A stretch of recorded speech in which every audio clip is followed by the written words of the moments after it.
What is happening, YouTube, Facebook, or any of the socials? Welcome back to another episode of OSA Aquatics TV. I'm your host, Freshwater Joe. Been a little while since you've seen me here on the channel, and today we're bringing it back here at the Seekonk location to our new invert wall to give you a little update and show you that it is fully stocked with amazing little invertebrates and a few different varieties of plants for your little shrimp aquariums or nano aquariums or even large aquariums like we have here. I think my vision came to life here. If any of you had been following along on this little series, we have the matin filters in, separating the different varieties and colorations of shrimp in this top row here. And then we have two down below, giving us a larger portion, an area to have a larger variety of shrimp, maybe something like bamboos in the future, something like that, or the large rabbit snails that we have in stock right now. And another two separate chambers for some small nanofish and different varieties of snails. So I think this is really coming together very well. And if you guys are interested, definitely come on in, come all the way back to the very end of the store and come see the beautiful new setup with all the varieties of shrimp. And without further ado, let's get some close-ups and talk about some of the varieties that we have in stock. As we dive into a closer look here, in our very first little chamber, we have a variety of Carradinha shrimp, or the crystal reds. These ones are typically your a little bit more advanced, super hobbyist type variety of shrimp, as the rest of the varieties that we talk about later in this video are going to be of the Carradinha species. So Carradinhas typically tend to be a little bit more finicky with water parameters and TDS, and if you have done some research and are looking to kind of keep this variety, then you'll know that TDS is typically a little different than what is allowed per se or tolerated by the Carradinha. So because we have both species in this aquarium here, I'm targeting more specifically on the TDS of the Carradinha. Typically they will enjoy anywhere from 100 to 150 on the TDS, or total dissolved solids, and that's basically what we're running on the higher end. Right now we have the crystal reds, which sometimes they can be a little bit more tolerable, up like 160, 170, even sometimes 200 is okay, but ideally you want it a little bit lower so they have a better time and ease of molting in the aquarium. All right, so the second chamber here, we have some yellow fire shrimp. So it's about a mixed grade of these guys as well. Same with most of these varieties right now, there hasn't been a super consistent grade on any of the color forms of the shrimp, but overall you're looking at anywhere from a grade B or higher, which is really great. So definitely a very good selection of the shrimp in stock right now. The yellow fire shrimp here again are a Carradinha, definitely a fan favorite for that bright yellow stripe down the back. Just absolutely fantastic coloration. They really pop on like a darker substrate. Third chamber here, we have some black cacao shrimp. Definitely one of my personal favorites, I think. Very unique, very dark, vivid color, if you will, or lack of color. I want to take some time now to point out these are on a little bit of a different substrate.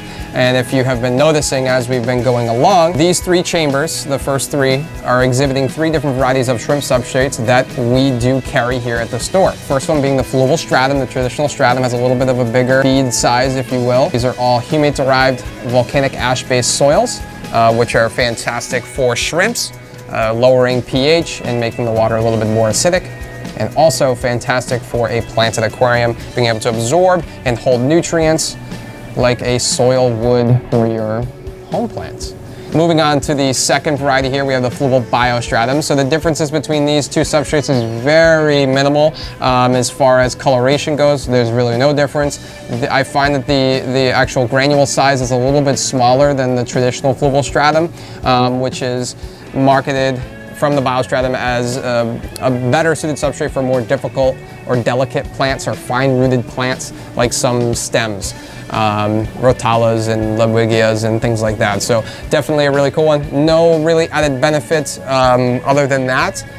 With the biostratum, I guess the only other added benefit is that it does come fortified with beneficial bacteria. So maybe if you're looking to jumpstart an aquarium faster and really get shrimp in there relatively quickly, then the biostratum might be for you. So it helps with that initial bioload when you're introducing the livestock for the first time. And then the last substrate here is the Aquasol from Aquavitro. I think this is my personal favorite because of the color.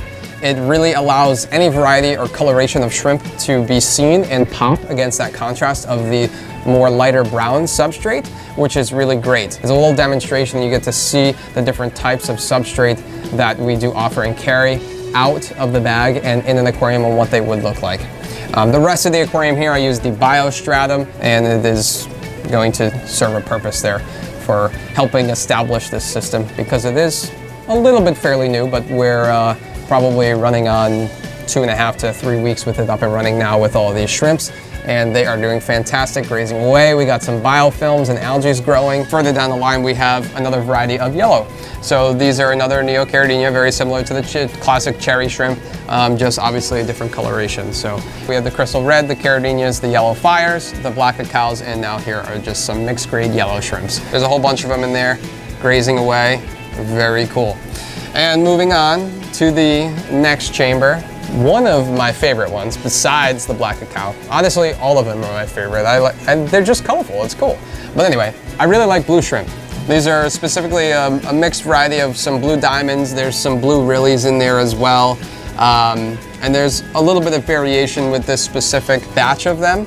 So there's definitely some in there that are worth more than others. Definitely come in, and if you're interested in some of the blue diamonds, come in and scoop them up quickly. But a really great shrimp. They really do, depending on their grade and coloration, whether they're lighter blue or darker blue, where they're like almost black. They look fine on the stratum, but I would probably prefer to have them on the Aquasol. You can still see them fairly well. It's just the black shrimp like literally disappear on the substrate. I think this tank here is probably going to be most of the viewers here, or most people that are interested in keeping shrimp's favorite. These are the Bloody Marys. So very similar to the cherry shrimp. These here probably have arguably the best coloration of any grade of cherry shrimp. They have this super bright, like electric to then almost burgundy type coloration, which is just, it's very unique, and it looks really great, and it pops on substrates of any kind with plants, etc. They look really great. Very awesome, unique addition to anyone's planted aquarium that has some really unique small nano fish like little micro rasboras, maybe some guppies or something that's going to be very peaceful, and it won't predate on the adult shrimp. Obviously, any fish that you keep them with will result in some babies getting nipped, but if you keep that that tank fully planted and there's lots of nooks and crannies, you'll be successful with developing a little bit of a colony with any of these varieties here. So definitely really awesome to come in and take a look at. There's actually a couple of red fire shrimp in here too, which have that similar to the yellow fires, that kind of stripe down their back, which is really cool as well. We have some new aquarium heaters, and you guys will probably have already seen Stacy's video, but we have the Ultra Aqua L heaters that are being able to keep our shrimpies nice and toasty. So really great little interface with the intuitive little button to press and set the temperature. So far, I like them a lot. I like how they look. They're nice and thin, good for the all-in-ones. But anyway, I'm sure Stacy went over that all with you. But you can see them in here, what they look like in an aquarium out of the box. We're down in the bottom 33 gallon here. This front chamber, there really isn't much to look at, but we do have a couple of plants. We got some dwarf aquarium lilies in stock and some red tiger lotus. There is a few of the, what we would call wild coloration, or like the brown color, or chocolate shrimp, whatever you would like to call it, that are hanging around in this chamber. Just a handful of them that are left. They've been the most popular recently because they are a little bit less expensive. So the second chamber here, there's a bit more livestock in here to take a look at. We have a whole bunch of locally raised captive bred gold mystery snails, which are a nice little, like a little less than a dime size. Which is fantastic, a little bit more affordable than the big adults, and they'll be with you a lot longer. The other inhabitant in here, besides the banana plants, is some dwarf anchor cats. And these are a fish that is notoriously incredibly difficult to catch out of a large aquarium. So this is one of those that if we have them in, they're gonna coexist probably here in the invert system, just to make it a little bit easier to see and find them and see them available in the store. A lot of people don't even know that we have them unless we're pointing them out, or if you accidentally happen to see one come out of its hiding spot. So, and then obviously some banana plants. which are fantastic. All right, in the large chamber here, this is typically where you're gonna find ghost shrimp. Recently, we've been ordering in these more often because there's been a high demand for them for something on the lungs of feeders, and doing invertebrates feeding to fish is a lot safer than doing fish to fish for transmission of disease. So this is something that we're starting to dabble in a little bit more, and we've seen good feedback. So this nice large chamber here will be able to keep a couple hundred ghost shrimp in stock for you. And along with that, there are some rabbit snails. And rabbit snails are absolutely fantastic additions. They would be more like a utilitarian type addition. They really do add a benefit to the aquarium. When someone comes in and asks, like, do you have bottom feeders? This is what I think of. For all of you salties out there that have reef aquariums, you really know how important it is for like Nacerius snails to have in the sand bed and different types of cleanup crew.